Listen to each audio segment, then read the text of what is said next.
सरहदों पर लड़ी जाने वाली एक जंग हम जीत चुके हैं। एक जंग का इम्कान बाकी है और एक सियासी जंग है कि जिसमें एक फरीक हथियार डालने का इरादा कर चुका है मगर दूसरा फरीक जंगबंदी के लिए तैयार नहीं है। ताकत का तवाज़ुन इतना बदल चुका है, सीज़ फायर के दूर दूर तक आसार भी नजर नहीं आ रहे। गुज़िश्ता कई दिनों से तहरीक इंसाफ की सफ़ों में ये फ़लसफ़ा ज़ेरे गर्दिश है कि जमात इस्टेब्लिशमेंट से मुज़ाकरात चाहती है। तहरीक इंसाफ ये तुर्क का पत्ता हवा में उछालती है और फिर अपनी मुट्ठी में आखिरी जमा पूंजी की तरह संभाल लेती है। नाज़रीन, गुज़िश्ता 26 माह से अडयाला जेल में कैद साबिक़ वज़ीर आज़म इमरान खान से एक बयान मंसूब किया जा रहा है कि इस्टेब्लिशमेंट से बातचीत के दरवाजे खुले हैं। पाकिस्तान की खातिर कुछ लो और कुछ दो के लिए तैयार हूं। पाकिस्तान में इत्तेहाद की खातिर किसी भी वक्त मुज़ाकरात के लिए तैयार हूं।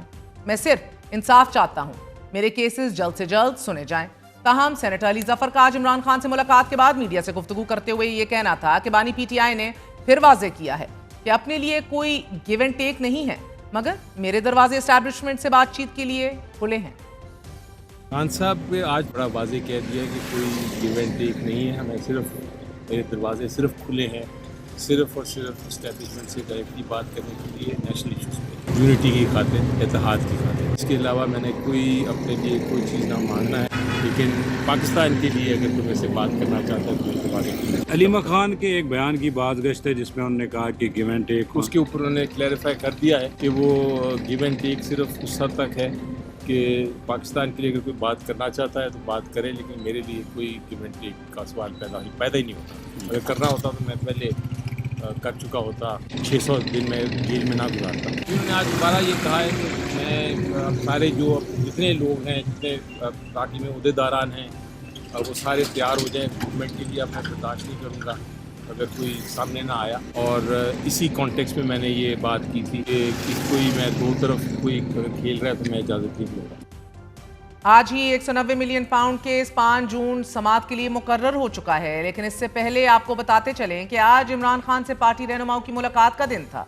किसी भी रहनुमा को मुलाकात की इजाज़त नहीं मिली। आज़म स्वाति, नूरुल हक कादरी, ओन अब्बास बप्पी, फलकनाज चित्राली, समीउल्लाह खान और काजी अनवर अडयाला जेल से वापस रवाना हो गए।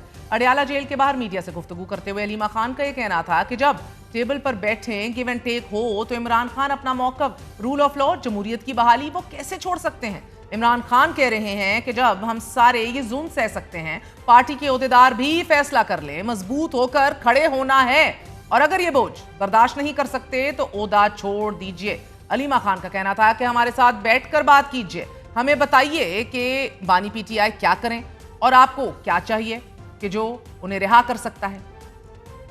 इमरान खान किस चीज़ की माफ़ी मांगे 9 मई की? हमने जो बात की कि इमरान खान क्या छोड़ें, तो इसी से आपको समझ आ गई कि जब टेबल पे बैठें और गिव एंड टेक हो तो सबसे बड़ी चीज़ यह है कि जो दो चीज़ें इमरान खान मांग रहे हैं और वो जो चीज़ कह रहे हैं कि गिव अप कर दो, वो यही चाहते हैं कि इमरान खान अपना जो मौक़िफ़ है पाकिस्तान की कौम के लिए वो है रूल ऑफ लॉ और आइन और कानून की बालादस्ती, वो कैसे छोड़ सकते हैं। तो अगर हम आज ये कहेंगे, अगर कोई और पॉइंट्स हैं जिनका आपका ख्याल है कि इमरान खान को इंसाफ मिल सकता है जुडिशरी से, तो आप वो बता दें। बाकी पॉइंट्स हम ले जाएंगे इमरान खान के पास और किसी को लेके जाने की ज़रूरत नहीं है। गिव एंड टेक की आपने बात की है, वो लोगों ने मिस इंटरप्रेट किया है। उन्होंने ये कहा है कि आप क्या चाहते हो, ये कहा है। उन्होंने कभी ऐसा नहीं किया कि आओ कुछ हमसे गिव एंड टेक कर लो और लेट खान साहब भी फ्री। खान साहब कैटेगोरिकली कह चुके हैं कि मैं कभी भी डील के सूरत में बाहर नहीं आऊँगा और उनके खिलाफ बने हुए सारे केसेस सियासी, बोगस और पॉलिटिकल विक्टिमाइजेशन के केसेस है, वो बिल्कुल बेगुनाह हैं और रिहाई हर सूरत होने चाहिए। इमरान खान जिस फरीक से बराह रास्त मुज़ाकरात चाहते हैं वो इस्टेब्लिशमेंट है। जमात की जानिब से ये पुख्ता इरादा एक ऐसे वक्त में किया गया जब इदारों की साख और हुकूमत का जोम दोनों के दोनों मजबूत तर हैं। हुकूमत का मौक़िफ़ है कि तहरीक इंसाफ पहले ये तय कर ले कि क्या बात करनी है, किससे बात करनी है और किससे नहीं करनी। सेनेटर इरफान सिद्दीकी का यह कहना है कि कुछ लो और कुछ दो के मायने अगर डील, सौदेबाजी और एनआरओ नहीं तो फिर और क्या है। इमरान खान के पास किसी को देने के लिए रह क्या गया है। हुकूमत को ये जोम भी है कि तहरीक इंसाफ वाले तहरीक अदम एतमाद लाएं, हमारे तो नहीं लेकिन तहरीक इंसाफ के लोग जरूर कम हो जाएंगे। تحریک انصاف ملک کی ایک سیاسی حقیقت ہے. مذاکرات کے تمام دروازے بند کر کے حکومت اس حقیقت کو جھٹلا نہیں سکتی. یہ سیاسی جنگ کا ایک ٹھوس پہلو ہے. تحریک انصاف سے جڑے وہ تمام پہلو جو سیاسی بقا کا غماز ہیں کمزور پڑ رہے ہیں. مخصوص نشستوں کے معاملے کی ایک بار پھر آئینی سماعت ہو رہی ہے. آئرنی یہ ہے کہ اس معاملے کا درخواست گزار ریاست کا خود مختار ادارہ الیکشن کمیشن خود ہی ہے اور حکومت ہے. مخصوص نشستوں سے متعلق تحریک انصاف کے سیکرٹری جنرل سلمان اکرم راجہ کا یہ کہنا ہے کہ یہ پاکستان کی عوام کا مقدمہ ہے, پاکستان کی جمہوریت کا مقدمہ ہے. 8 فروری کے بعد جمہوریت پر ان اداروں نے حملہ کیا کہ جن کا کام جمہوریت کا تحفظ کرنا تھا, اور ان میں سر فہرست الیکشن کمیشن ہے. یہ مقدمہ پی ٹی آئی کا یا ایس آئی سی کا مقدمہ نہیں ہے, یہ مقدمہ پاکستان کے عوام کا مقدمہ ہے. جو بحث دوسری جانب سے کی گئی وہ تکنیکی نوعیت کی ہے کہ جی اس میں کینڈیڈیٹ پارٹی نہیں بنے, فلانے نے فلانی درخواست نہیں دی.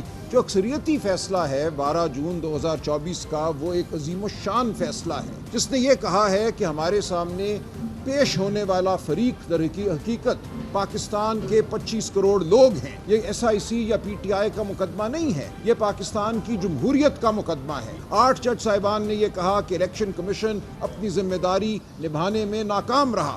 الیکشن کمیشن کے متعدد فیصلے ایسے تھے جن کی وجہ سے ابہام پیدا ہوا, جن کی وجہ سے لوگوں کو یہ لگا کہ شاید پی ٹی آئی ایک جماعت ہی نہیں ہے جو الیکشن میں حصہ لے رہی ہے. یہ تمام صورتحال الیکشن کمیشن کے غلط فیصلوں کی وجہ سے پیدا ہوئی, اور ان غلط فیصلوں کو تمام 13 ججوں نے غلط کہا ہے. اور 8 جج صاحبان نے یہ کہا ہے کہ جو غلطیاں الیکشن کمیشن آف پاکستان نے کی ان کا خمیازہ پاکستان کے عوام کو ہم نہیں بھگتنے دیں گے.